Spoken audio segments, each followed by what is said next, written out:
In this video I'm going to discuss some different jack stabilizers that you can get for your RV, either fifth wheel or travel trailer.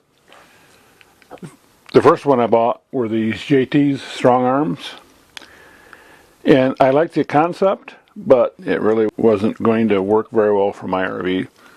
And the primary reason is these stabilizers on the front end where they connect to the landing gear, they actually connect to the center of the coach, and I don't have any support in the center, which I'll show you.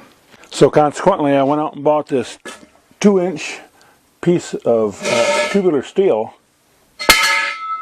that I was going to have to put across the front of my landing gear area so that I could have something to connect to. Now this is the underside of the front end of my RV. Right here is the landing gear. It goes all the way across to the landing gear on this side, and about in the middle is where you're supposed to connect the JT strong arms.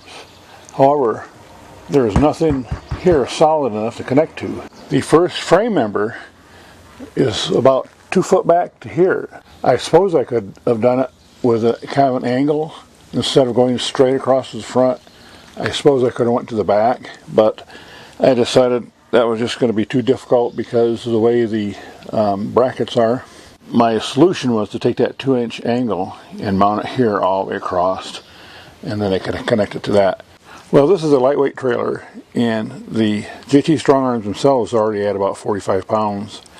Another 25 pounds for the cross member, so I'm adding about 70 pounds or so to the RV, and I just didn't want to do that. And so these JT strong arms have been sitting in my garage for about a year and a half now.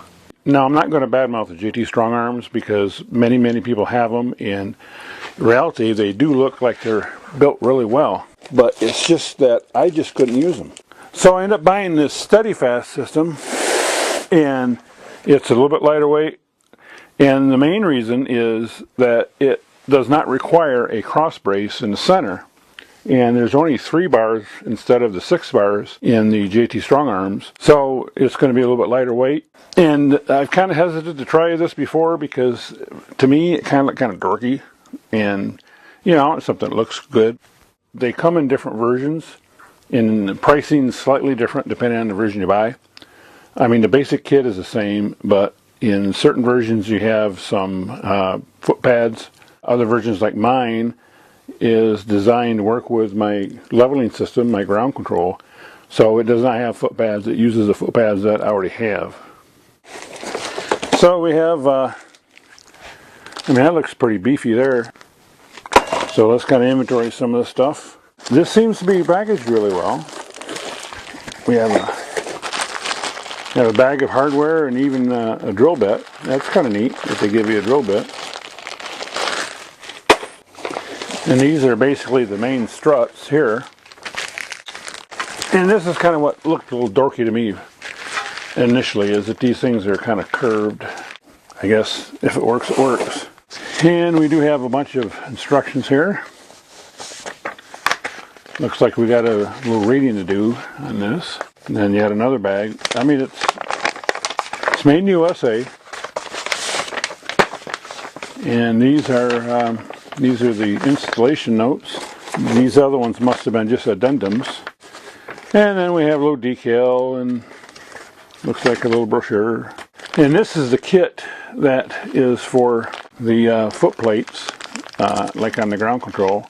And you actually have to drill a hole in the bottom and put these little adapters on.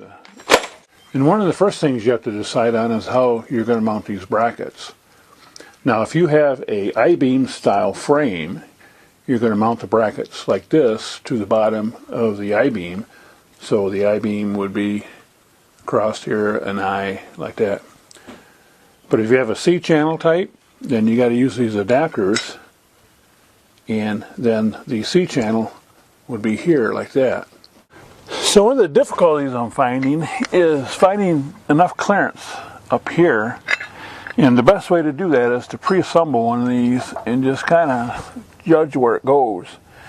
Now there is a possibility that this could hit this here, so you know, I may have to just be careful when we raise and lower the jacks to make sure that they don't collide with this screw here. We've looked behind here to make sure there's nothing in the way, and I think we're ready to drill our first pilot hole. Now, one thing this uses are self-tapping screws, and I'm not too sure if I like those or not.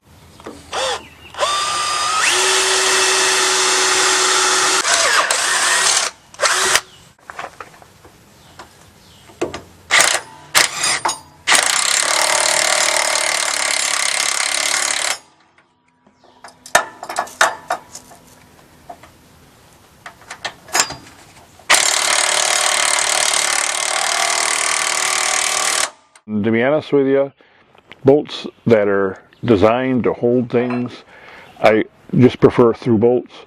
So I put through bolts here, here, and here. Although I had to use the self-tapping bolt here because I couldn't get to the back side of it. So it seemed like it took all day to put these 3 brackets on, but I got one here, and if you look all the way down to the other side, I've got one over there. And then over here, I've got one here. Now, one of the things you got to be careful of is I couldn't put brackets on this side because this is where a gas line is. And also, the distance between this first bracket here and the front landing gear has got to be between 58 and 72 inches. I'm about 68 inches. So you're going to have to do some measuring and some figuring out to know exactly where you want to put all your brackets. And this is the front, this is the rear jack pad, and I marked where I got to drill 2 holes here and 1 hole here so I can put the brackets on to fasten the cross pieces to the frame. And in kit C, which is what this one is again, for the electric or hydraulic levelers, they give you a countersink and a set of hardware and some supplemental instructions. You do not get the orange foot pads that you see in the website. So these are a little bit different. And not to tell you, drilling and countersinking these things is a whole lot easier if you have a drill press. One of my philosophies are that every project requires a new tool. So you are well within your rights to go out and buy a drill press if you need to finish this project. And I also just countersunk just a little bit on the end of these upright pieces. They normally come like this, and I just countersunk them, just hit them just a bit, so that if they stick through here a little bit, it'll be fine. And so the way these go together is bolt, large lock washer, an adapter with the countersink I did down, and then small washer, and then hex nut with the nylon lock on it, and then we'll just tighten these down. And now we're done with the preparation work on the 2 foot pads. So now we'll put the foot pads back on the RV. And here now we have the lower arms attached to the foot plates. And now we have to raise this to the top. Next we want to put the upper brace in, which is right here. And the way you do that is you raise your jacks as far as it'll go, and have about 7-8 inches sticking out on the other side of that clamp. And then we want to make sure and put the locking nut in here so that this doesn't come flying out as we're going down the road. And the one thing I was worried about was the clearance between this lever and this. And you can see I got just enough room here for everything to work. And these things aren't quite perpendicular or at right angles to the frame, but they don't have to be. You know, it's just whatever fits, and they can be off probably plus minus 15-20 degrees. And you can see here that was about the only place I could put it to clear the spare tire. So we have the jacks installed. It's all completed. We've got the jacks down. We've got everything adjusted and leveled with the auto leveler. And here's the front cross piece and the front to back cross piece, and then here we have the back cross piece. So without these things cinched down, I'm going to see if I can wiggle it.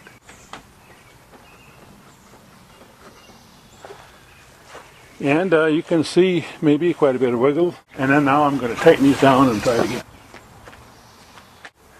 And we'll try to wiggle it again. It's not wiggling at all. So now I got some stickers that came with the SteadyFast system that need to go on. And also, I had this placard made that I'm going to put on the ground control system. So to remind you not to operate the ground control until you loosen the stabilizers. And like always, I'll make another video if things don't work out right.